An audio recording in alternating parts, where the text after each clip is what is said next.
Salut à tous et bienvenue à ce tout nouvel épisode de Petites Obsessions. Je m'appelle Hélène et devinez quoi, je suis toujours en compagnie de mon co-animateur William. De quoi est-ce qu'on va parler aujourd'hui, Will? Mais aujourd'hui, on va parler de musique. Plus précisément, de mon côté, je vais parler de cover de chansons. OK. Mais avant ça, toi, je pense que tu vas parler un peu plus des bienfaits de la musique, c'est bien ça? Ouais, les bienfaits, les super pouvoirs de la musique sur le cerveau, tout ça, la médecine aussi, là. Je suis allée dans plein de belles recherches que je vais vous partager aujourd'hui. Puis ça tombe bien parce que en plus aujourd'hui on se gâte, ce que vous entendez depuis quelques secondes en background, c'est notre nouvelle musique de générique. Oui, It Was About Time, hein, au 10e épisode. Yes, enfin notre chanson thème, donc bienvenue officiellement dans le 10e épisode de Petites Obsessions.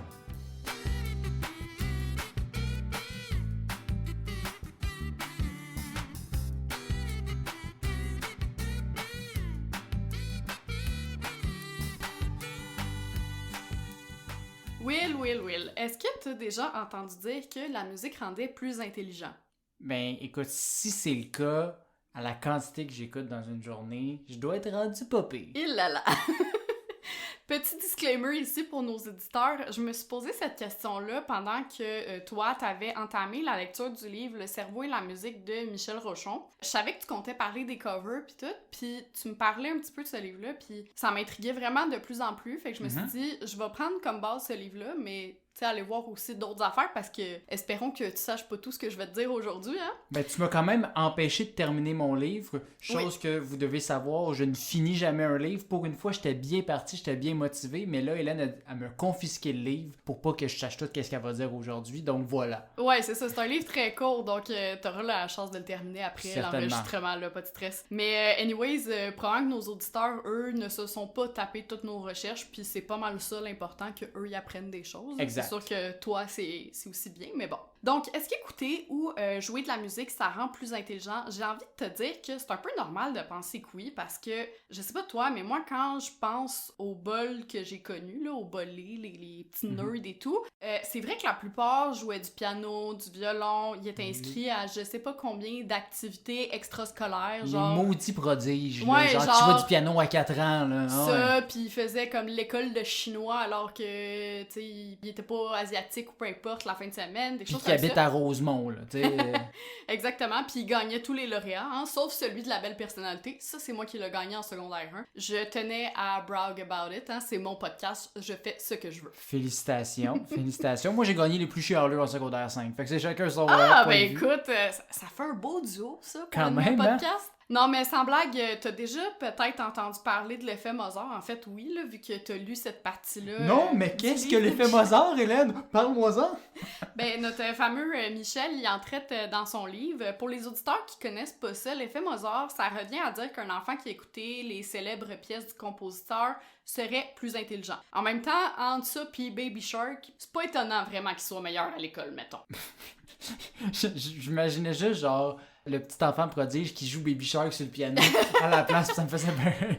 Écoute, ça se pourrait. Mais pour comprendre cette conclusion-là de l'effet Mozart, il faut remonter 30 ans en arrière. En 1993, il y a la revue scientifique Nature qui publie les résultats d'une étude sur le sujet. Les adolescents qui ont écouté les classiques de Mozart démontraient de meilleures capacités spatiales et de raisonnement que les autres. Dans le fond, ceux qui l'avaient écouté avant de faire un test, en fait. Ben, ils ont pris deux groupes, là. Ils l'ont fait auprès d'adolescents, mais après, je pense qu'ils l'ont réétudié auprès de plus jeunes enfants. Ouais, mais c'est pas juste qu'ils sont promenés dans la rue, ils ont fait un vox pop en disant « Écoutes-tu du Mozart? Oui, non, ouais. c'est ça. Quelles sont tes notes? » Ils ont fait écouter du Mozart, puis après, ils ont fait écouter du Mozart, puis après, ils ont donné des problèmes, genre Simon et Pierre ont chacun 5 pommes. Quelle est la circonférence de la Terre, tu sais? Des affaires comme ça doit être que j'ai pas écouté du Mozart, parce que je sais pas répondre à ta question.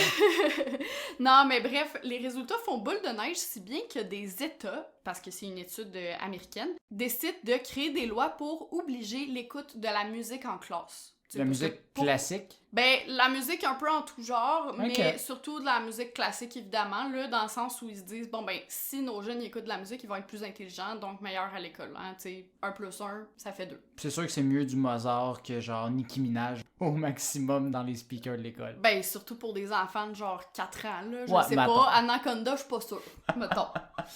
Mais il faut plus que ça pour démontrer un lien entre l'écoute du sonaté pour 2 pianos en ré majeur et l'amélioration des capacités cognitives. Hein? Fait que plusieurs études vont finir par contester ces résultats. Notamment, le même magazine Nature va publier en 1999 une revue de littérature sur le sujet entre l'intelligence et la musique, là, au final. Et on comprend alors que écouter de la musique, même si c'est du Mozart, peu importe ce que c'est en fait, ça n'augmente pas le QI, mais ça peut aider à se transposer dans l'espace, à se former des images mentales, à développer son imagination, etc. Tout comme plein d'autres éléments qui vont stimuler l'activité cérébrale comme le café ou le sport. Hein. Donc, en gros, à l'école, faudrait que je cours derrière mon pupitre en écoutant de la musique en buvant un café, puis là, je serais genre le roi dans mon examen. Ah, tu serais au summum de ton intelligence. Là. Oh yeah. Mais écouter de la musique, chanter ou jouer d'un instrument, contrairement au café, ça permet quand même d'activer plusieurs zones du cerveau, dont celles responsables du langage, des mouvements, du savoir, de la mémoire et de l'émotion. Donc c'est pour ça qu'on fait le raccourci de ça rend plus intelligent. Hein? Donc même si ça rend pas forcément plus intelligent, la musique, ça reste quand même un véritable gym pour le cerveau. Là. Ça, il faut le comprendre. Même que l'apprentissage d'un instrument de musique ou de la musique dans sa globalité, donc de chanter, de lire la musique par exemple, ça va renforcer la plasticité cérébrale. Qu'est-ce que ça fait, la plasticité cérébrale? C'est pas la plasticine, là, c'est pas non, ça. c'est pas exactement la même chose. La plasticité cérébrale, c'est ce qui aide en fait à la mémoire et à l'agilité mentale. Autrement dit, l'apprentissage musical sur un mois, peu importe sa forme, ça contribue au développement de l'intelligence verbale chez les enfants. On l'a particulièrement observé chez les enfants de 4 à 6 ans. Parce qu'ils sont plus en développement. Ben, ça a été concluant dans 90% des cas. Quand Ça l'a aidé à développer tout ce qui est langage. Donc, jeunes parents, laissez vos enfants taper sur des pots de yogourt avec des cuillères de bois si vous voulez en faire le prochain premier ministre. Ou peut-être un autre instrument qui est moins agressant, mais c'est chacun mais bon, son budget. Regarde, hein? C'est pas cher. Et là, je parle des enfants, mais t'inquiète pas, Will, on n'est pas des causes perdues. Il n'est pas trop tard pour nous, puisque... On peut devenir intelligent éventuellement. Oui, ben en fait, ça fonctionne à tout âge, puis la musique peut même aussi retarder le développement de certains troubles neurocognitifs, hein, comme par exemple l'Alzheimer. En 2004, il y a un médecin travaillant avec des personnes âgées atteintes d'Alzheimer, justement, qui a remarqué que ses patients étaient capables de retenir les paroles d'une chanson, même s'ils ne se souvenaient pas de ce qu'ils avaient mangé dans la journée. Hein. Il y a des chercheurs anglais qui ont aussi étudié le pouvoir de la musique dans la guérison de lésions cérébrales chez les patients atteints d'Alzheimer et de Parkinson. Imagine-toi que la musique vient pallier certains symptômes de démence comme le stress, la paranoïa, la confusion ou encore l'agitation. Puis ça leur permet aussi de travailler leur motricité. Donc, idem pour les personnes qui doivent réapprendre à marcher après un accident ou un traumatisme, par exemple. Le fait de faire des exercices sur un rythme, ça les aide grandement dans leur processus de réadaptation, autant au niveau de la motricité tactile là, ou des petits gestes que de la parole. Puis la musique, elle peut même aider les patients atteints d'Alzheimer à se remémorer certains souvenirs qu'ils croyaient avoir oubliés. Là, tu vas me dire comment ça... Sont-ils comme des souvenirs reliés à la musique? Ben, en fait, lorsqu'on fait jouer des morceaux que ces personnes ont écoutés dans leur jeunesse, ça réactive des régions du cerveau qui sont liées à la mémoire, dont l'hippocampe qui est responsable de la mémoire spatiale et temporelle. Il y a un exemple récent, je sais pas si tu l'as vu, mais c'est celui d'une ancienne ballerine qui vivait dans une maison pour personnes âgées en perte d'autonomie en Espagne. Pour ceux qui l'ont pas vu, là, on le partagera sur nos réseaux sociaux. C'est vraiment émouvant comme vidéo. Ça a été paru en 2019, puis on voit cette dame qui est atteinte de la maladie d'Alzheimer, elle est toute recroquevillée sur son siège, elle a l'air pas du tout heureuse, pour vrai, puis c'est brise-cœur, là. Puis il y a une association qui travaille justement au niveau de la musique chez des personnes en perte d'autonomie, ou en tout cas le lien entre musique et médecine, si on veut, qui lui a fait écouter Le Lac des Cygnes, un morceau sur lequel elle a longtemps dansé durant sa carrière, entre autres au Grand Ballet de New York. Et ça prend littéralement pas une minute qu'elle reproduit gracieusement les gestes de la chorégraphie avec ses bras. On voit aussi des images de elle qui dansait plus jeune sur le même morceau. Bref, la vidéo, elle a fait le tour de la planète, ça a ému de nombreuses personnes. Cette dame-là, la première, évidemment, parce que ça lui a rappelé des super beaux souvenirs, puis ça l'a vraiment ému, même si, on s'entend, elle a pas fait une chorégraphie au complet, là, elle a juste bougé ses bras, mais c'est déjà ça, là, c'est fou. Mettons, là, dans 60 ans, penses-tu qu'on va revoir cette vidéo-là, mais genre, ils vont partir le Harlem Shake, puis les gens de notre génération vont se mettre à faire des moves pas clairs parce qu'ils ont un souvenir de 2012. Ben, j'espère que non, parce que pour vrai, un Harlem Shake, ça a quasiment l'air d'une psychose aussi, là. Fait que d'après moi, ils vont tous nous enfermer dans des asiles, là. Mais encore une fois, la musique, elle a pas juste un impact sur les enfants ou les personnes atteintes de démence. La musicothérapeute française Claire Hoppert a observé ce qu'elle appelle le pansement Schubert. Est-ce que tu as une idée de ce que c'est? Un pansement, je sais c'est quoi, oui. Mais je pense que ça n'a pas nécessairement rapport parce qu'il va pas te mettre un plaster sur l'oreille, fait que vas-y donc. Non, c'est ça. Ben, en fait, pendant 5 ans, elle a joué de la musique à des patients en soins palliatifs du violoncelle, là, surtout, c'est ça son instrument, pour voir si ça avait un effet sur la douleur ressentie pendant des actes infirmiers pas très agréables, comme des ponctions ou encore des changements de pansement. Puis, elle a comparé les résultats obtenus avec ceux d'un groupe test qui n'était pas accompagné en musique. Résultat, la musique permettait de diminuer la douleur de 10 à 50% quand même. Dans certains cas, et l'anxiété de 90% chez les patients quand même, parce que justement, tu sais, quand tu vas subir un examen pas nécessairement agréable, mais avec t'es plus crispé, c'est ça, exactement. Donc la présence de musique durant les actes aurait aussi des effets sur le personnel soignant qui s'est dit plus sensible envers les patients et posait des gestes plus doux à cause justement de la musique qui était plus lente, là. C'est comme, j'imagine juste genre dans une salle, il y a des gens qui jouent du violon, puis là, ça flatte les patients, puis de l'autre bord, ils sont à coup de... Ils farchent en arrière de la tête. Non, ben en tout cas, tu peux être sûr que moi, si je me fais arracher les dents de sagesse un jour, je m'engage un concert privé dans la salle, là. Mais non, c'est ça, je trouvais ça fascinant de voir ça, puis elle dit aussi qu'il n'y a pas de playlist particulière, de genres musicaux aussi, ça dépend vraiment, tu sais, ce qui va te calmer toi ne va pas nécessairement me calmer moi, ne va pas nécessairement calmer d'autres personnes.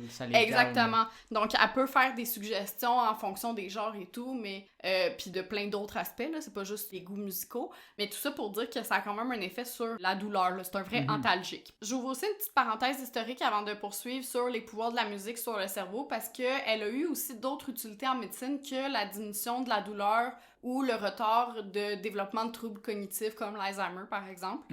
Je sais pas si t'as déjà entendu parler d'un certain René Laennec. Absolument pas. OK. Ben, il y a une clinique à Laval qui fait de la radiologie puis qui s'appelle la clinique René Laennec, mais c'est pas pour ça que je t'en parle. Je suis pas un habitué comme toi, là. Oui, non, c'est ça. Laennec, c'est un médecin français et joueur de flûte traversière du début du 18e siècle. Son trip à lui, c'est les maladies pulmonaires. Mettons qu'il y en aurait eu pour son argent avec la COVID, hein. Mais bref, à l'époque, les médecins, ils étaient pas aussi bien outillés qu'aujourd'hui, évidemment. Par exemple, pour vérifier les poumons, on tapotait ses doigts sur le torse des patients et on essayait d'y déceler un quelconque changement de son. Mettons que c'est pas la méthode la plus fiable, hein, puis Laennec, il était au courant. C'est comme chercher un stud en frappant sur le mur, mais sur le chest à quelqu'un. C'est exactement ça. Fait qu'il s'est demandé ce qu'il pouvait faire pour mieux entendre les poumons, puis que surtout ce soit une méthode plus fiable. Puis c'est en voyant des enfants s'amuser à produire des sons avec un tuyau métallique dans un parc, va savoir où étaient les parents, là, qu'il a eu une idée de génie. De retour à son cabinet, il a ausculté une patiente, puis il en a profité pour tester son idée. En fait, à la manière d'une flûte, il a pris un papier qu'il a roulé et il a posé une extrémité sur la poitrine de sa patiente et son oreille sur l'autre. Eureka! Laennec entendait les poumons et le cœur comme s'ils étaient en concert devant lui. Il venait d'inventer le stéthoscope. Ouais, grâce à la musique. Je pensais qu'il aurait juste littéralement collé sa flûte traversière, mais ça fait aussi la job non, du petit papier. Ça. Ben, éventuellement, tu sais, c'est devenu... Oui, c'est devenu un vrai stéthoscope, là, qu'on mais... connaît. Mais bon, fait en parenthèse médico-historique. Maintenant, la musique, elle a aussi des effets bénéfiques sur la dépression et l'anxiété, hein, étant donné qu'elle peut diminuer notre taux de cortisol, qui est l'hormone responsable du stress. Puis le plus beau dans tout ça, c'est qu'il n'y a pas d'effet secondaire, contrairement à des anxiolytiques. Oh yeah! Yes. Déjà, en Grèce antique, Aristote l'avait compris. Pour lui, un son rythmique amène au calme, à la sérénité et donc à la disparition de l'anxiété. D'ailleurs, la musicothérapie dont je t'ai parlé tout à l'heure, elle a d'abord été introduite en psychiatrie par son fondateur, Philippe Pinel, hein, qui revendiquait... Oui, c'est ça, il y a un hôpital psychiatrique à son effigie, c'est pas pour rien. Lui, il revendiquait que les personnes, en fait, qu'on disait folles là, à l'époque, là, démentes, ce n'étaient pas des fous, justement, mais c'était des personnes qui étaient malades. Il a mis sur pied un traitement moral à base de musique après qu'il ait remarqué le rôle essentiel de la pratique du violon dans la guérison de l'un de ses patients. Donc, il y avait un patient en psychiatrie qui s'est mis à jouer du violon, puis ça l'a vraiment aidé à guérir. Fait qu'il s'est dit, m'a testé ça. Pourquoi pas l'essayer sur les autres, ouais. Je vais faire un programme de musique avec ça. Puis là, tu vas me dire, OK, mais comment ça se fait que ça marche comme ça, tu sais, la musicothérapie? Ben, en fait, l'art sous toutes ses formes, là, que ce soit la musique, la peinture, peu importe, c'est considéré comme étant une médecine douce parce qu'un individu va se soigner en misant sur son plein potentiel. Ça va autant l'apaiser que le stimuler. Fait que c'est tous les avantages, sauf les désavantages, là, si on veut, de la médication, par exemple. À moins, genre, que tu joues de la guitare, t'as une corde qui te pète dans l'œil, là, mais oui. outre ça va, là. Non, c'est ça, il y a des petits cas exceptionnels, là. Mais on a aussi, veut pas, un certain plaisir à jouer, à écouter de la musique, là, sinon on le ferait pas dans nos temps libres aussi. Et le développement artistique, ben, ça joue sur l'amour-propre et par le fait même sur l'estime, ce qui, je crois, prend une place importante dans le processus de guérison. Hein. On dit toujours aux personnes qui d'être sont... positif, c'est ça. ouais. Exactement, mais la musique, ça a un petit peu le même effet. Il y a évidemment un objectif thérapeutique et des critères à suivre, là. C'est pas parce que t'écoutes ta toune préférée que tu vas guérir complètement, là, on s'entend. Sinon, ce serait de la sorcellerie, et ça, on laisse ça pour notre épisode d'Halloween, évidemment. Oh, beau lien. Merci. Mais en écoutant un rythme lent lorsque t'es stressé, comme par exemple Someone Like You d'Adele ou Weightless de Marconi Union, qui a été élu la musique la plus apaisante par des neuroscientifiques britanniques. Okay. Ça me dit rien, mais je vais aller l'écouter après l'épisode, c'est sûr. Ouais, ben on pourra en mettre un extrait aussi, là. Tu vas inconsciemment te mettre à respirer au même diapason que la mélodie, ce qui va ralentir tes battements de cœur et diminuer ta pression artérielle, donc réduire ton stress. Donc on s'entend, c'est des mélodies très lentes, là. C'est pas We Are the Champions de Queen, là, tu sais. Fait que c'est peut-être un peu ça le secret de moi qui écoute toujours de la musique relaxante pour m'endormir parce que ça calme le rythme cardiaque. Ah. C'est que ton cœur, il se met vraiment au même beat. Tu sais, s'il y a 62, je sais pas, je suis pas très bonne en musique, là, ce qui est un peu ironique, étant donné que je vous en parle. On parle pendant 45 minutes de musique, mais on connaît rien. Oui, c'est ça. Mais non, mais s'il y a, je sais pas, 60 tonalités, ben ton cœur, il va essayer de battre au même beat. Au même BPM, là. Ouais. Donc, c'est simple. Il y a toute une relation émotion-musique. Hein. Parfois, tu te promènes en écoutant une tune entraînante, puis là, tu te sens presque dans un film. Quand tu déprimes, tu vas écouter des mélodies plutôt mélancoliques. Si t'es en train de trame plus angoissante, tu vas te sentir comme si t'étais dans un film d'horreur, tu seras plus alerte. Bref, c'est pour ça qu'il y en a plein dans les films, là, justement, pour nous mettre dans l'ambiance. Là. Tout ça pour dire que le lien musique-émotion est si fort que même si tu fais écouter une musique spécifique à quelqu'un d'une culture différente qui ne l'a jamais entendue, il y a fort à parier qu'il aura le même ressenti que toi.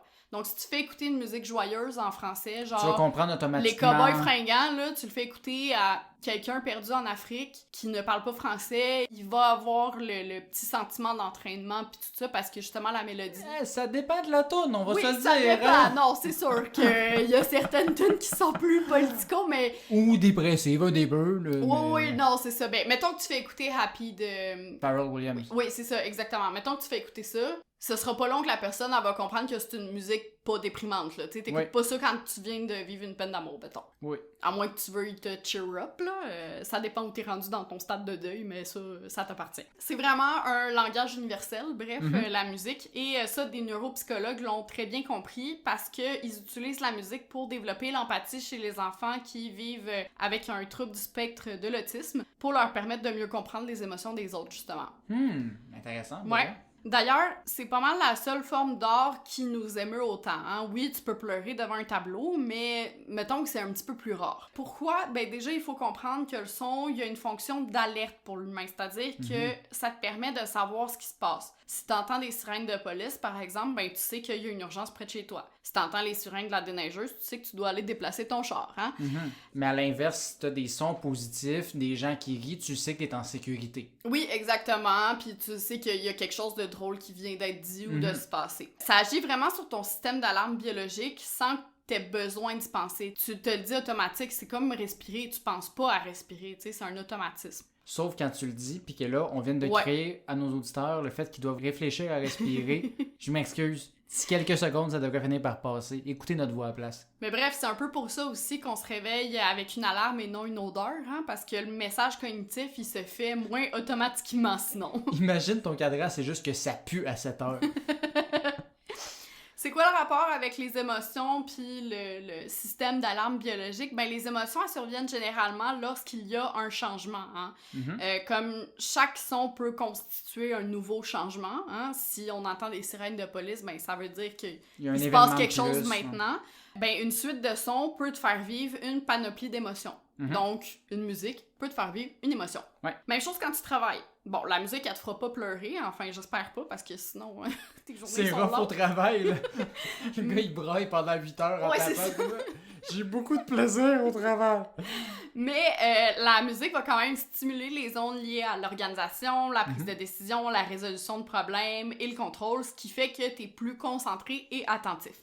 Évidemment, tout va dépendre de la tâche, parce qu'un environnement bruyant, ça diminue quand même la capacité de compréhension de 14% chez les adultes et de 21% chez les enfants. Mais justement, la musique, parfois, avec des écouteurs, peut bloquer l'environnement bruyant. Oui, sauf que, mettons, quand tu fais une tâche répétitive et monotone, la musique, elle va agir comme un stimulant. Hein? Tu vas être plus motivé à faire ta tâche, comme, mettons, si tu fais du ménage, par exemple, où t'as pas vraiment besoin de penser à ce que tu fais. Mais si tu lis ou que tu écris, là, ça va comme court-circuiter tes processus cognitifs. Clairement. Fait que tu sauras pas sur quel sens te concentrer en priorité.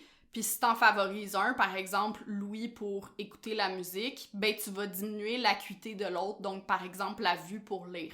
Ce qui veut dire que tes deux sens, ils peuvent pas fonctionner à 100% à plein régime en même temps, là, c'est impossible. Quand j'écris, j'utilise tout le temps de la musique instrumentale la plupart du temps pour justement pas que les paroles viennent se mélanger un peu, là. Exactement. Puis c'est aussi pour ça que si je fais cuire un pain aux bananes pendant que tu travailles, ben l'odeur va te déconcentrer. Hein? Ton cerveau, il posera toute son attention sur ton sens de l'odorat, puis tu travailleras plus. Arrête de parler au pain aux bananes, là, j'ai plus le goût de faire le podcast, j'ai faim.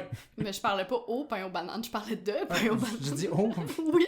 C'est moi ça, le pain aux bananes. Je pense que c'est ça, parler de nourriture, ça te déconcentre. Ça m'a tellement déconcentré, je sais plus parler. C'est correct, on va manger après, t'inquiète pas. Dans un article du Grenier aux Nouvelles, un média qui est dédié aux professionnels de la communication, on revient d'ailleurs sur plusieurs recherches concernant la relation corps-esprit puis l'impact de stimulation externe, dont la musique. Par exemple, on y apprend que l'humain est 60% plus créatif en marchant qu'en restant assis. On court plus vite en écoutant une chanson rythmée et on a tendance à appuyer sur l'accélérateur lorsqu'une musique forte et enjouée joue dans notre auto. En même temps, c'est normal, une musique apaisante, ça donne plus envie de ralentir. D'ailleurs, la musique la plus apaisante dont je te parlais tout à l'heure, là, Weightless, ben les chercheurs en fait disaient de ne pas l'écouter en voiture parce qu'il y a eu des cas de gens qui se sont endormis au volant et ça provoque des accidents. Non mais du même point de vue, j'écouterais pas du Mozart pour aller courir un 10 km, genre je veux écouter quelque chose d'un peu plus rythmé. Mais bref, tout ça pour dire que maintenant vous savez quoi faire si vous voulez battre votre temps à la course ou vous épargner quelques tickets de vitesse. Hein? Y a pas que les humains qui sont sensibles à la musique, les plantes aussi. À vrai dire, les membranes cellulaires des plantes, elles sont capables de percevoir les vibrations acoustiques parce que ça ressemble à l'effet produit par une chenille qui mastique les feuilles de la plante ou encore à un insecte pollinisateur qui bourdonne. Et les trois, ben, en fait, ils créent une onde. C'est ça que la plante reconnaît, si on veut. Ah, fait que ce qu'il y a dans les films, tout le temps, des gens qui font des expériences avec les plantes puis la musique, c'est vrai, il y a un résultat. Oui, c'est ça. En fait, qu'est-ce qui se passe en cas de vibration? C'est que les plantes vont augmenter la concentration de sucre dans leur nectar. Puis, même si c'est encore contesté, il y a une étude qui aurait établi que si tu voulais que tes plantes grandissent ou grossissent plus vite, il fallait leur mettre de la musique classique et éviter le rock à tout prix qui leur serait presque fatal. Ouais, ça, j'imagine, ça n'a aucun rapport. C'est comme le truc de Mozart au début, là. Oui, c'est ça. Tu sais, la musique, probablement qu'elle aide. Le genre musical, est-ce que ça a vraiment une incidence? On s'entend que les plantes n'ont pas d'oreilles, là. Donc, c'est parce que ça vibre trop fort, le rock. Une fréquence de 1000 Hz aussi, ça permettrait à certaines plantes de restructurer leurs gènes pour renforcer leur mécanisme de défense et ainsi éviter une invasion de champignons. Donc, ça peut aider aussi à ce niveau-là. Pensez à ça, les bananes. Notre référence. Ouais, pour un autre épisode. Du côté des animaux, déjà, on pourrait croire que la musique a un impact sur eux puisque certains en créent, hein. C'est pas pour rien qu'on parle du chant des oiseaux ou de celui des baleines. Mais pour la faune, c'est plus de la communication qu'une symphonie, étant donné qu'ils ont des codes. Le son qu'ils émettent ne sera pas le même si c'est pour signifier l'approche d'un prédateur que si c'est pour rechercher un partenaire ou encore... Comme dans le début de Bambi, là. Ben pas le début, là, quand sa mère meurt, là, mais L'autre bout après quand le printemps arrive. L'autre début, là. L'autre début, le deuxième début. Ouais, c'est ça. Ou encore, ben, annoncer son départ, hein, la migration, par exemple. Fait que si un oiseau, il te dit qu'il va chercher des garettes au dépanneur, t'attends pas à le revoir de sitôt, mettons. Comment que ça chante un oiseau qui va chercher des garettes au dépanneur? Ça chante-tu avec une voix rose? C'est comme Éric Lapointe des oiseaux, c'est quoi? Je sais pas. Mais en tout cas, l'important, c'est qu'entre eux, ils se comprennent. Là. Ouais. Il semblerait d'ailleurs que les animaux n'ont pas la structure cérébrale pour avoir le sens du rythme. On m'indique à l'oreille que je dois donc avoir une cervelle de moineau. Oh, oh, oh, oh. Ouais. Dans le fond, mais eux, ils réussissent à chanter quand même s'ils n'ont pas le sens du rythme. Non, nous, on le perçoit comme du chant. Eux, c'est juste de la communication. Ouais, non, je sais, mais C'est comme, tu sais, il y a des langues, des fois, qu'on a l'impression que c'est comme un peu chanté, c'est mélodieux, pis tout ça, là. Je parle pas de l'allemand, là. Fait que, Plus des langues latines, mettons. Ben, eux, c'est la même chose avec Fait que nous, en peut-être fait. pour eux autres, c'est comme genre, voyons, ils gossent donc bien, l'autre, tandis que nous, on fait wow. Ouais, exactement. Même chose pour les animaux marins. Contrairement aux autres sens, le son voyage presque 4 fois plus vite dans l'eau que dans l'air. Hein. C'est sûr que c'est difficile de goûter sous l'eau ou sentir, là. Fais pas ça, tu risques de te noyer, puis je suis pas prête à reprendre le podcast tout seul. Qu'est-ce que ça sent, l'eau? Donc, les mammifères marins, comme la baleine par exemple, qui possèdent une excellente audition et des cordes vocales, ma foi, dignes des chanteuses d'opéra, ben ils en ont fait un élément essentiel à leur survie. Elles s'en servent pour absolument tout, même pour voir dans l'obscurité, un peu à la manière des chauves-souris. Du côté de la terre ferme, notre bon ami Darwin est l'un des premiers à s'intéresser aux effets de la musique humaine sur les animaux, donc de la musique que nous-mêmes on a produit. Il a tout fait, Darwin. Hey, écoute, je te dis. En 1837, il a rencontré Jenny, un orang-outan du zoo de Londres, à qui il a joué un morceau d'harmonica. Ça n'a eu aucun effet sur elle, ce qui l'a déçu particulièrement. J'imagine. Ouais, pendant qu'il Peut-être prenait qu'il jouait des pas notes... bien non plus de l'harmonica. Ben écoute, pendant qu'il prenait des notes, il a prêté son harmonica à Jenny, hein, mais elle est pas arrivée à pousser une seule note. Fait qu'il en a conclu que, 1, les animaux n'ont pas de talent musical. Bravo, Darwin! Ouais, fait que finalement, Je sais pas à quoi tu le t'attendais. Darwin Award, c'est Darwin qui pourrait le gagner dans ce cas-là. Oui. Là. OK. Et aussi que l'humain se sert de la musique comme moyen de séduction en vue de se reproduire. C'est vrai que moi, il y a rien comme un petit air d'harmonica pour partir mon horloge biologique, hein? Non, mais rien de tel qu'un white boy sur le bord d'un feu de camp qui chante Wonderwall, hein? Ben, c'est déjà mieux qu'un air d'harmonica, là, tant qu'à moi, là. Quelques années plus tard, il y a l'Université du Wisconsin qui a étudié les effets de la musique humaine sur les tamarins cette fois-ci, en leur présentant un medley, donc des chansons humaines, mais qui contenaient aussi des sons de tamarins pour voir comment ils réagiraient. Résultat, ben les tamarins, ils ont réagi seulement lorsqu'ils entendaient des sons qu'ils étaient capables de reproduire, donc leur Le propre tamarin. son. Le résultat, ils s'en contrefichaient. Donc, non, la musique a pas spécialement d'effet sur les animaux, même s'ils se servent des sons pour transmettre des messages et au final survivre. Mais mettons les cacatoès là, qui se font aller à la tête sur le beat, là. Ben, je pense que Tu sais, c'est souvent des vraiment... vidéos, Ouais, juste- je sais, mais je pense que c'est juste un spasme comme la poule, là. Peut-être, Je sais peut-être. pas. Faudrait investiguer, on en fera un TikTok. C'est bon. Alors, là, tu vas me dire, OK, mais comment qu'ils font les charmeurs de serpents? Oui, c'est assez spécifique, j'avais jamais pensé à ça, mais Ouais. oui, je veux savoir. Ben, moi, je me la suis posé la question parce que je suis comme, OK, ben comment ça marche? Tu sais, je veux bien croire que c'est pas nécessairement en lien avec la musique. Mais déjà, il faut savoir que le serpent, il est légèrement différent des autres animaux que j'ai cités précédemment. Hein. Non pas parce qu'il réagit à la musique, mais parce qu'il a pas d'oreille. Fait qu'il peut pas entendre. Ah.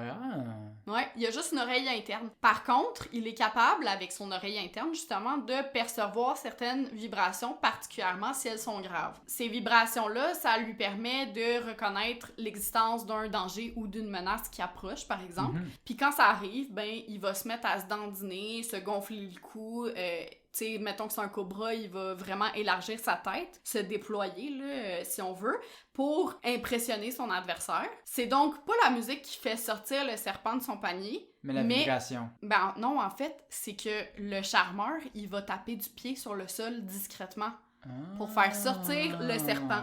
Fait que ça donne l'illusion d'une menace au serpent, puis nous, ben, ça nous donne l'illusion d'un spectacle. Ok, fait que lui, il est juste en mode c'est qui que je vais gonner ici? Puis Ouais, dans le fond, c'est nous, ça. on fait comme ah, il est tout content, le petit serpent. Exactement. Puis là, ben, pour conclure, j'ai décidé de te laisser sur une recherche qui me laisse encore, perplexe. Ok.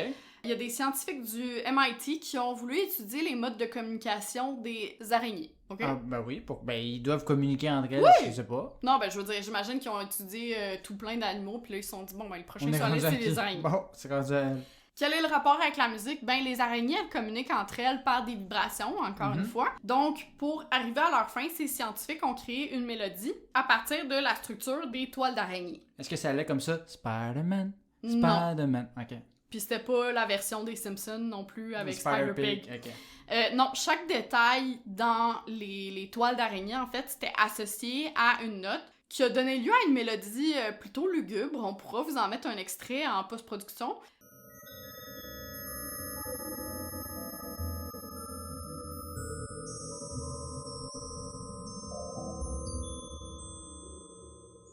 Puis là, tu vas me dire, OK, mais à quoi ça sert?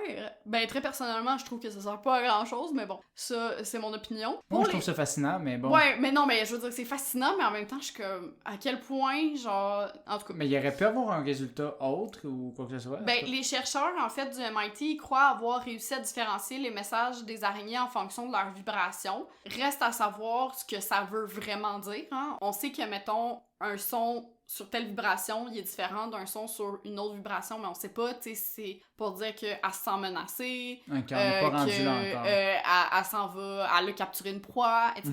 Bref, tout ça pour dire que c'est là que va votre argent, mes chers contribuables. Ben, pas les nôtres. Ben, pas les nôtres, là, c'est des Américains, mais bref, clairement qu'il y a des études aussi loufoques au Canada ou au Québec. Clairement, clairement. Donc, écoute, moi, c'est ce qui m'a fait à ma partie. J'espère que je t'ai quand même appris des choses, même si t'en savais déjà quelques-unes. Ben oui, certainement, tu m'as appris plein de choses, puis c'était comme très chargé en plein d'informations utiles. Donc, on est moins en mode phoné, mais quand même très utile. Il y a eu des petits passages phonés quand même. Oui, non, mais on est là pour informer avant tout. Oui, mais informer de façon ludique. Exact. Ben, je vais continuer un peu dans cette veine-là, un peu plus dans une réflexion aujourd'hui, ma très chère Hélène, parce que je suis content qu'on ait pu accorder nos violons sur le sujet du jour, soit la musique. C'est un sujet que je veux toucher depuis le début du podcast, du moins ce dont je vais parler aujourd'hui, car oui, j'ai un peu tout orchestré pour en arriver ici. Effectivement, oui. Donc, j'en doute même pas, en fait. Oui, mais clairement, je suis comme ça parce que le nom même du podcast Petites Obsessions m'est venu à la base grâce à ce dont j'ai envie de parler aujourd'hui, c'est-à-dire les covers. Ouais. Parce que ça fait partie un peu de mes petites obsessions à moi, les covers ou les reprises au cas où Pierre-Carl Péladeau nous écoute actuellement. Là. Si Charles Beauchamp ne nous écoute pas, je ne pense pas que Pierre-Carl nous écoute. Puis surtout que ta petite obsession, c'est pas juste les covers, c'est surtout sur une tune en particulier, je ne nommerai pas laquelle. C'est ça, on y arrivera un jour. Mais non, j'en ai quand même une sur les covers en général, mais encore plus sur celle-là. Parce que certains covers sont merveilleux, ils donnent une nouvelle vie à une chanson. Je peux penser à la chanson Mad World de Gary Jules, entre autres. Tandis que d'autres sont absolument terribles et auraient jamais dû exister en soi. Je pense à toi, Pitbull, qui a repris une partie de Toto Africa pour sa chanson Oceans.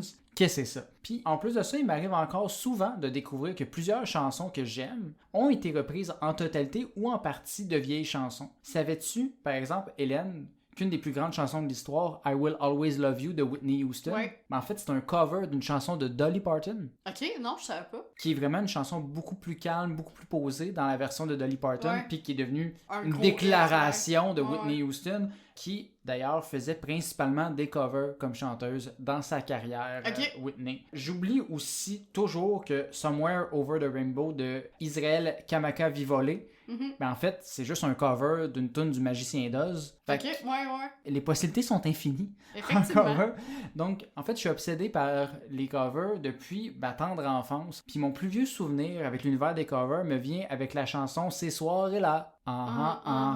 Désolé là, pour cette performance, je chante comme une casserole. Mais cette chanson-là, Ces soirées-là, une chanson du rappeur français Yannick, tu sais, un nom pour marquer les esprits à tout jamais, là, qui sortit en l'an 2000, ben, j'avais à ce moment-là 6 ans. Et quelle ne fut pas ma surprise du haut de ces 6 ans-là de me rendre compte qu'il s'agissait en fait d'une reprise de la chanson Oh What a Night de The Four Seasons, parue en 1975. On avait le droit de juste reprendre la chanson de quelqu'un et la faire dans une autre langue. Puis à quoi ça sert? On n'a pas besoin de refaire une chanson si elle existe déjà. Puis le groupe original, il est pas fâché. Genre, j'avais beaucoup de questions dans ma petite tête d'enfant puis très peu de réponses avant aujourd'hui, ou ben un peu avant, là, mais on s'entend.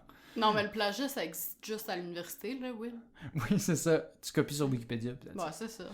Ce que mon petit cervelet de 6 ans ne savait pas, en plus à ce moment-là, c'est que c'était pas une pratique nouvelle, loin de là. Puis ici, j'ai envie de vous embarquer dans un petit délire sur le sujet. J'espère que vous êtes prêts, c'est peu structuré, mais j'ai envie de vous amener pour que vous voyez comment ça se passe dans mon cerveau. Un petit exercice que je me permets en ce 10e épisode, là, puis je vous promets que ça va avoir du sens à la fin et que tout va être bouclé avec un petit nœud à la fin parce que, comme j'aime bien le répéter, tout est dans tout. Donc, pour revenir à Oh What a Night, la chanson avait déjà été adaptée en 1978 par le légendaire Claude François sous le titre de Cette année-là. Et en parenthèse... Hey, c'était toute une soirée. Oui, c'était une soirée d'un an parce que oui, Claude, il a repris la chanson, mais il a décidé de transformer un mois en année. Et en plus, la chanson originale se passe en 1963 et lui, elle se passe en 1962 pour faire référence à son début dans le show business parce que apparemment c'était toute une année pour petit Claude. Hey non, mais c'était une année record pour Claude François. C'est une année record pour Claude François. Il fait référence aux Beatles d'ailleurs aussi, qui sortaient leur premier album à cette année-là. Ok, il se compare aux Beatles. Oui, Claude, il niaise pas, là. Mais, tu sais, quand même, Claude, il a mérité de reprendre un classique, justement, parce que son plus grand classique, selon moi, a subi le même sort. Tu connais la chanson Comme d'habitude. Oui. Donc, Comme d'habitude, qui a été écrit par Claude François et Gilles Thibault, et composé toujours par Claude et par Jacques Revaux en 1967. C'est une chanson qui raconte l'histoire d'un couple qui tombe dans la routine et sur le bord de la rupture. Une chanson parfaite où on sent la mélancolie de Clo-Clo du début à la fin. Mm-hmm. Et je suis pas le seul à avoir pensé que c'était une bonne chanson parce que c'est devenu rapidement un succès international et un an plus tard, elle a été adaptée par Paul Anka qui a écrit des nouvelles paroles en anglais pour créer un autre classique majestueux, la chanson My Way, qui deviendra éventuellement la signature song de Frank Sinatra et franchement, une de mes chansons préférées à vie. Ouais, fait que Paul Anka a écrit la tune pour Frank Sinatra. Non, il l'a écrit pour lui-même, qui ensuite a été reprise par Frank Sinatra. On est genre dans du repriseception, la gang. Oh mon Dieu. Dans la version de Paul Anka, il est plutôt question de l'histoire d'un homme seul qui raconte son style de vie de façon un peu mélancolique, qui semble un peu se confesser de ses péchés. Tandis que la version de Sinatra, qui utilise toujours les mêmes paroles, a plus l'air de quelqu'un qui est au bout de sa carrière, qui regarde en arrière, puis qui tente de se convaincre qu'il a pris les bonnes décisions dans sa vie. Tu penses-tu que Claude François, il y avait cette interprétation-là de la toune à la fin de sa carrière / au moment de sa mort accidentelle? Ouais, parce que je sais pas si vous êtes au courant, la gang, que Claude François est mort électrocuté, c'est ça, Hélène? Ouais, électrocuté dans son bain. En fait, il y avait des petites obsessions lui aussi, puis il y avait une prise électrique qui était pas bien placée, fait qu'il voulait la replacer, mais il était dans son bain, puis il y avait un fil de cuivre qui dépassait. Fait que balabim balaboum, bye bye pour Claude. Fait que, ouais, peut-être qu'il did it his way jusqu'au bout. Mais pour revenir à la version de Frank et de Paul, c'est là un peu ma fascination avec les covers, parce que on a la capacité de changer la sonorité et l'intention d'une chanson tout en gardant la même mélodie, les mêmes paroles, selon la façon qu'on interprète cette chanson-là. On l'observe énormément aujourd'hui dans des bandes-annonces de films qui rendent des chansons pop maintenant tristes et dramatiques en les ralentissant puis avec une grosse voix grave. Ouais. Ça en est même rendu presque trop, là, ces bandes-annonces-là. Là. Je serais pas surpris qu'éventuellement, là, on va finir par entendre une version dramatique de Barbie's Resto Bar Grill. Mais bon, je m'écarte un peu encore une fois. Donc, revenons plutôt à la base pour finalement revenir au cover d'aujourd'hui. Donc, si on revient le plus loin qu'on peut dans l'histoire, on s'entend que la musique, ça date d'il y a longtemps. Effectivement. Je commence vague de même, cette section-là. C'est il y a longtemps, mais on s'entend... Tu serais un super bon prof d'histoire. Oui, mais... Fait qu'il y a longtemps, il y avait des hommes de Cro-Magnon, puis après ça, après un petit bout, il y avait des gens qui étaient habillés puis qui faisaient de la technologie. Voilà! Donc, il y a longtemps, avec les hommes de Cro-Magnon, ou un peu par la suite, là, quand même, ben, il y avait de la musique, mais c'était pas nécessairement structuré comme aujourd'hui. Les traditions musicales se partageaient plutôt de bouche à oreille, de génération en génération, mais éventuellement, il a commencé à y avoir des compositeurs dans l'histoire. Selon toi, à quel siècle remonte le premier compositeur connu? Un compositeur connu? 11e siècle? Oh, quand même pas pire. En fait, c'est au 12e siècle. Puis il s'agit d'une compositrice nommée Hildegard von Bingen. OK. Désolé pour la prononciation, mais étant donné qu'elle est morte au 12e siècle, je pense pas qu'elle va venir cogner à la porte pour me dire que je l'ai pas dit comme il faut. Elle va venir te hanter pour le reste de tes jours.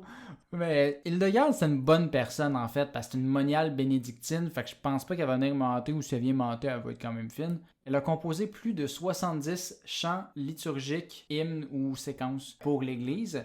Certains de ses écrits restent aujourd'hui, puis j'ai pu écouter les chants en écrivant ce texte, puis ça aurait clairement pu être au top Billboard si ça avait existé à l'époque.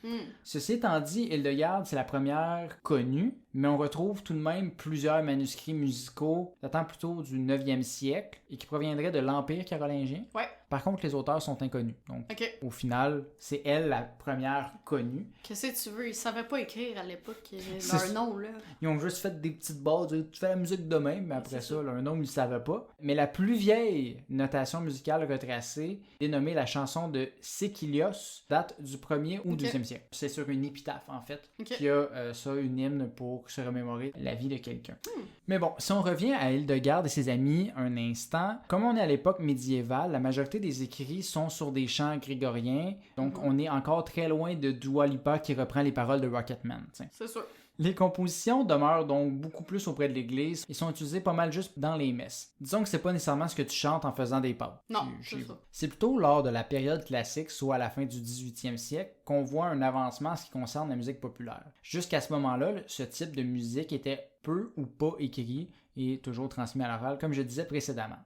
C'est là qu'on a pu voir un golden age pour les compositeurs qu'on connaît et écoute encore aujourd'hui. Bien que plusieurs d'entre eux, tels que Mozart ou Chopin, jouaient leurs propres œuvres en public, il y a à cette époque toujours une bonne distinction entre les compositeurs et les interprètes. On s'entend, les pièces sont souvent composées pour être jouées par un orchestre, puis même avec beaucoup de volonté, c'est tough à jouer tout seul de l'orchestre. Ah, c'est sûr, c'est sûr. Tu sais, il n'y avait pas YouTube dans le temps où tu pouvais être ton homme orchestre. Ou tu fais ton petit medley là, sur iMovie. Là. C'est ça, c'était pas possible.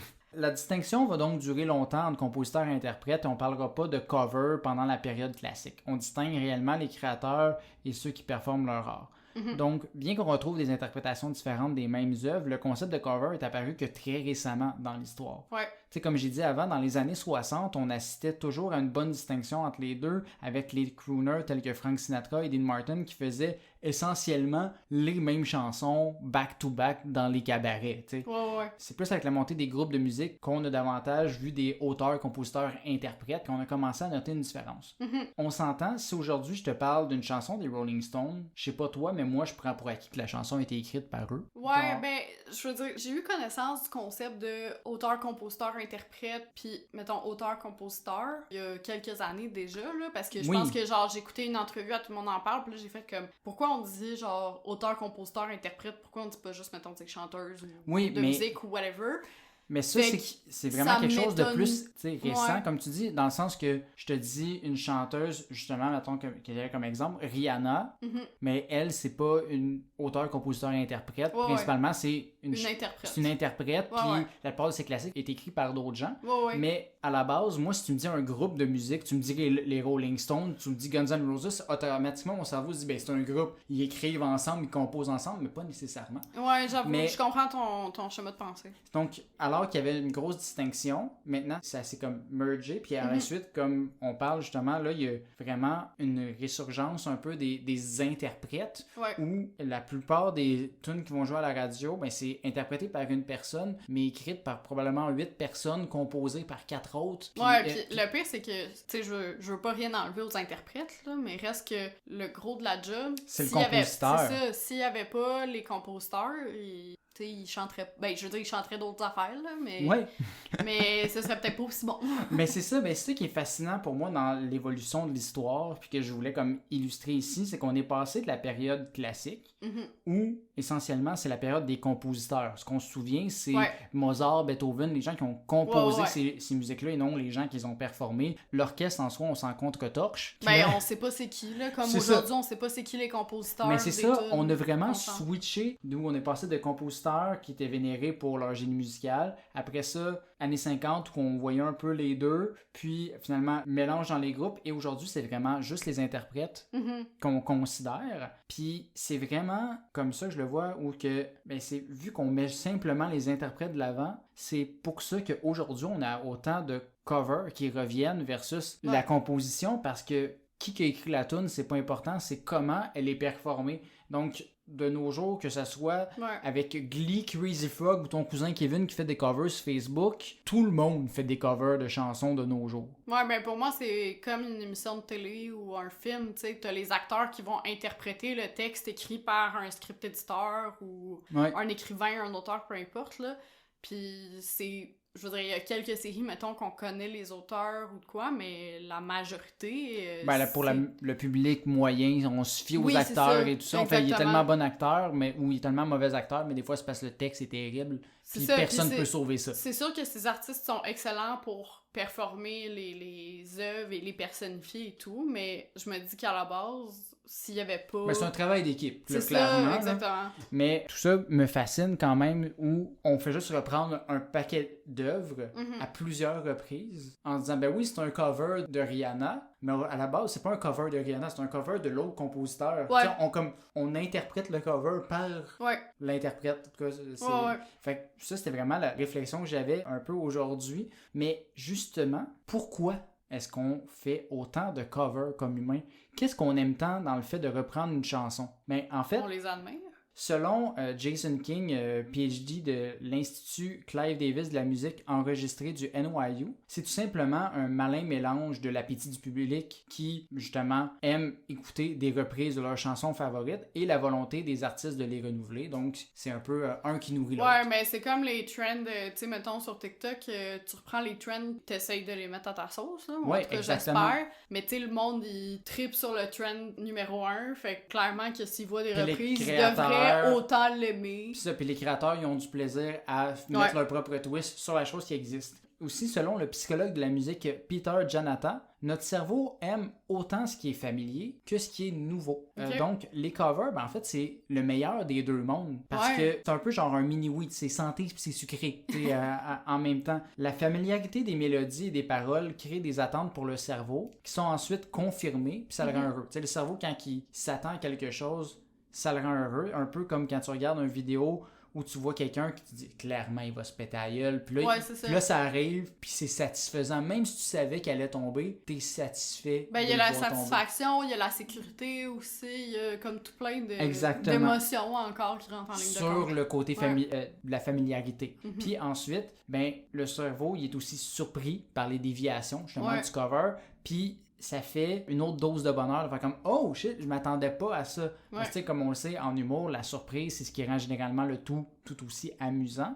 Donc si on reprend la vidéo du gars qui se pète la gueule, quand il se pète la gueule, mais il réussit quand même à réchapper son café, éviter un camion qui allait dans sa direction puis battre le record de spin sur un skate, ben wow! Je suis surpris, vous m'envoyez satisfait. Le plaisir dans l'écoute d'un cover est aussi d'autant plus grand si on a des souvenirs rattachés à la chanson originale. Oui. La musique serait une des sources les plus puissantes de nostalgie, puis c'est tant mieux en fait. Parce que selon une étude de l'université de Southampton, le sentiment de nostalgie aurait des bénéfices sur la santé, tels que améliorer la patience, stimuler le bien-être, puis atténuer la solitude.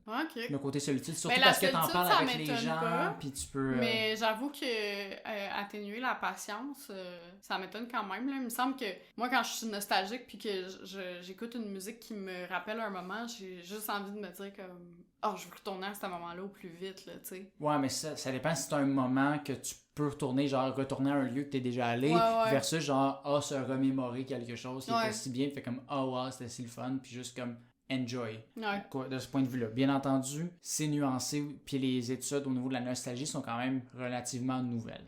Généralement, la nostalgie attachée à la musique vient principalement des chansons que les gens écoutaient quand ils étaient adolescents ou dans leur début vingtaine. Mon Dieu, j'ai un modèle chez nous pour nous en parler. Mon père, c'est juste ça. Là. Par contre, il y a une twist dans tout ça, justement, parce que... Oui, je sais, la radio Nostalgie en France qui existe.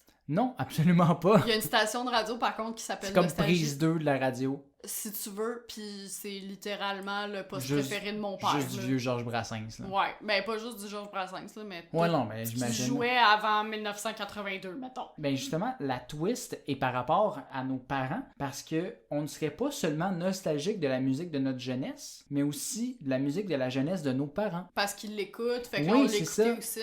Ça se explique par le fait que nos parents, nostalgiques eux-mêmes de leur temps, ont continué d'écouter la musique de leur jeunesse. Donc quand on était jeunes, ce qu'on entendait dans la maison, c'était la musique de la jeunesse de nos parents. Ça dépend. Pigs de Pink Floyd, je suis pas tout le temps nostalgique, mettons. Ça dépend. On s'entend, faut mettre des nuances. L'étude, en soi, elle a été faite auprès de 62 étudiants universitaires, donc on s'entend, c'est pas l'étude la plus poussée de l'histoire, mais on leur a fait écouter différentes chansons du top Billboard de 1955 à 2009, et ils devaient mentionner quelle chanson leur donnait le plus d'émotion. Les chansons ressorties étaient alors la musique qui correspond à leur jeunesse, ainsi que les chansons dans les années 80, soit quand leurs parents étaient dans la jeune vingtaine. Puis... C'était leur tune! Ouais! Puis c'est fou un peu parce que tu sais, j'ai toujours cru que la musique des années 80 était simplement des classiques qu'on appréciait pour leur qualité, mais dans le fond, c'est probablement effectivement juste un peu l'effet de l'avoir entendu parce que mes parents l'écoutaient. Fait que peut-être qu'on pourrait revisiter cette étude-là dans la saison 30 du podcast auprès de nos enfants puis tirer des nouvelles conclusions. Là, mais là, c'est parce que si nos parents ils ont écouté ces musiques-là, puis que là, nous, on les écoute, puis là, nos enfants vont les écouter mais parce qu'on les a écoutés. Tu sais, c'est comme un mais on les écoute quand même probablement un peu moins. Fait que tu sais, ça dépend. C'est sûr. Mais mon Dieu, je suis pas sûre que je veux que mes enfants ils écoutent ce que j'écoute. Mais c'est quand même très nouveau comme réflexion aussi, parce que ça l'apparaît un peu plus avec les années 60, parce qu'avant ça, les enregistrements n'étaient pas assez de qualité. Donc peut-être, comme tu dis, dans l'avenir, ça va être comme moins flagrant, mais dans tous les cas, c'est vraiment fascinant. T'imagines, là, t'es genre en 2234, puis t'écoutes des musiques des années 1960. Genre, c'est comme si nous, on écoutait de la musique de 1570, là, tu sais. Moi, j'aime ça, de la musique des troubadours, là. Moi, je capote. Donc, tout ceci pour dire qu'à la fin de l'article sur le sujet, l'exemple que l'auteur a donné par rapport à la chanson que ses parents écoutaient, mais c'est une incroyable chanson sortie en 1982, qui a été reprise maintes et maintes fois. J'imagine que tu sais ce que je m'en vais avec ça, Hélène, c'est-à-dire la chanson Africa de Toto. Ça y est, c'est parti la gang, là. Oui, c'est parti parce que pour ceux qui ne le sauraient pas, j'ai une certaine obsession. Non, c'est maladif. Là. Non, pas tant que ça, là. Excuse-moi. Bon, tu vas-tu le dire que tu as une playlist de combien de tunes? C'est ça, c'est que Africa de Toto, c'est une excellente chanson, mais c'est parti à la base d'un meme sur Internet, comme la chanson All Star de Smash Mouth, comme quoi c'était une des bonnes chansons de son époque, puis qui est devenue une chanson chouchou de l'Internet, puis par le fait même de moi-même, à la force de l'entendre un peu partout.